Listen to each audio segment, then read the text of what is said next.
সূচনা আমরা সবাই জানি। আর আমরা এর আগে মনে হয় না ইসলামপুরের মাটিতে কোনোদিন এরকম মহালয়ার দিন প্রতিবাদ দেখেছি বা করেছি, আমরা কেউই কোনোদিন করিনি। কিন্তু আমাদের রিসেন্টলি যে ঘটনা ঘটলো বা আমরা যেটা জানি জাস্টিস ডিনাইড, তো আমরা সেইভাবেই আমরা মিছিলে পা মিলিয়ে আমরা চাপ সৃষ্টি করতে চাই যাতে বিচার আমরা অতি দ্রুত পাই, তিলোত্তমা যেন জাস্টিস পাই। শুধু তিলোত্তমা না, প্রত্যেকটা মেয়ে। আমি মনে করি যে আমাদের এখানেও সবাই উপস্থিত আছে যে কোনো না কোনোদিন কোনোভাবে মোলেস্ট হয়েছে বা হয়ে যাচ্ছে, হয়তো সেটা আমরা মুখ ফুটে বলতে পারি না। তাই সেটাও শুধু তিলোত্তমার লড়াই নয়, এটা আমাদের সমস্ত মেয়ে জাতির। শুধু মেয়ে না, ছেলেদেরকেও মোলেস্ট হতে হয়। আমাদের এই লড়াইটা এই মোলেস্টেশনের বিরুদ্ধে, ধর্ষকদের বিরুদ্ধে, ধর্ষকদের যারা সাহায্য করছে তারাও সমান দোষী, তারাও আমাদের সঙ্গে বিরোধিতা করছে বা তারাও প্রমাণ লোপাট করে সরিয়ে রাখছে। যারা মেইন কালপ্রিট আমরা জানি তারা কেউ ধরা পড়েনি, সন্দীপ ঘোষ বা সঞ্জয়, এরা কেউই মেন কালপ্রিট নয়, পেছনে আরো বড় মাথা আছে।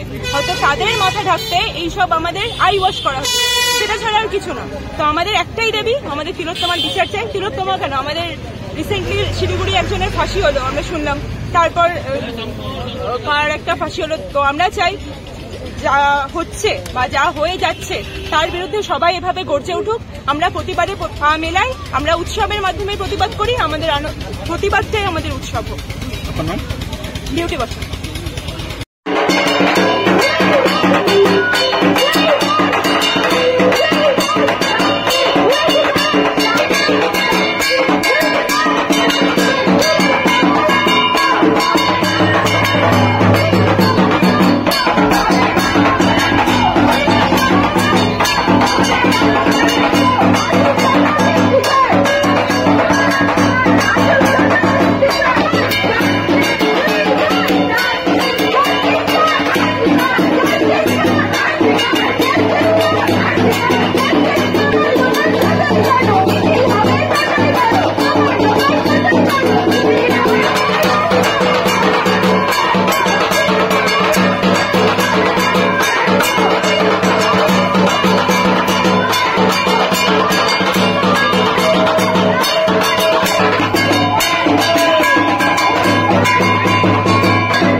আমাদের আরজি করের যে ঘটনা, বেদনাদায়ক এবং নক্কারজনক যে ঘটনা, তাতে সত্যি আমাদের মিলনপল্লীবাসী হিসেবে শুধু নয়, আমরা মিলনপল্লীবাসী হিসেবে আমাদের মনের কোন জায়গাটায় যে ধাক্কা লেগেছে এবং আমরা এটা ভেবেছি যে আজকে আরজি করের এই ঘটনা আজকে আমার বাড়িতে হতে পারে, আমার পাশের বাড়িতে হতে পারে।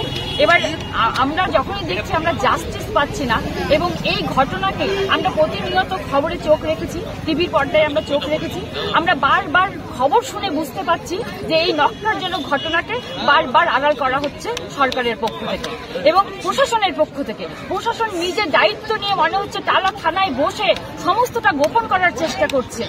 আমরা তখন ভাবলাম যে প্রশাসন যদি নিরপেক্ষ হতো তাহলে আজকে আমাদের এই পথে নামতে হতো না। প্রশাসন যেহেতু নিরপেক্ষ নয় এবং স্বরাষ্ট্র সচিব থেকে কিভাবে দুবার দু রকমের এফআইআর করা হয়েছে সমস্ত কিছু দেখে আমরা পথে নামতে বাধ্য হয়েছি এবং আমরা এর আগে রাত দখল করেছি। আজকে মহালয়ার শুভ লগ্নে শুধু শারদীয়া উৎসবে এসে উপস্থিত বলে আমরা তিলোত্তমাকে ভুলতে পারছি না।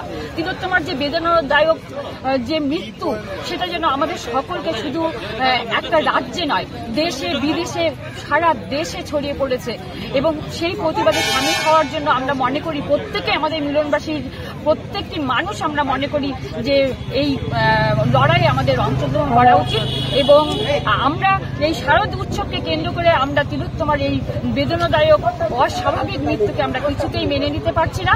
এই বার্তাটাই আমরা পৌঁছে দিতে চাইছি যে আমরা তিলোত্তমাকে ভুলি নাই, আমরা রাজপথ ছাড়ি নাই। এই জন্যই আমাদের নিজের তাগিদে আজকে আমাদের দেয়ালে পিঠ থেকে গেছে, নিজের তাগিদেই আমরা সকলে স্বতঃস্ফূর্তভাবে বেরিয়ে এসেছি। আমার নাম মুর্শিদ দাস বর্মন।